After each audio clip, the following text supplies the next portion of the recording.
Çox acınacaqlı bir haldır ki, Azərbaycanda idmanla məşğul olmaq istəyənlər, yəni savadlı kadr əvəzinə kənar xarici görünüşünə üstünlük verib gedib onunla birlikdə məşğul edirlər. Bəli. Yəni beyni güclü olana yox, əzələsi güclüdürsə çox bu yaxşı deyil. Buna yaxşısı yox. Bir də bizim işimizə girir. Mənim ən çox narahat edən hissəsi odur. Məsələn, fitness trenerlərin hamısını demirəm. Mənim dostlarım orada çoxdur. Amma bəziləri var ki, baxsın, gəlir mən skalyozu müalicə edirəm. Bel yırtığı müalicə edirəm. Bir dərin biraz soruşsan ki, ümumiyyətlə skalyozun niyədir də? Yəni bu adam niyə skalyoz vurur da? Yəni Amma səbəbini bilmir. Hə, sən bu arada necə qaldırırsan? Düzdür. Bu bilməyəcək.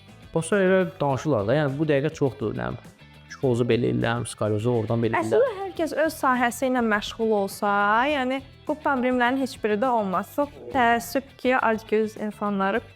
Amma onda da adam yarımçıq qalır. O kamil bir balansı olur. Yerə kimi gedir də, yəni bir yerdən sonra görsən ki, addımlaya bilmirsən. Əlbəttə ilişəcəksən. Çünki sən bilmirsən axı bu işi də belə. Yəni öz işinə məşğul ol da.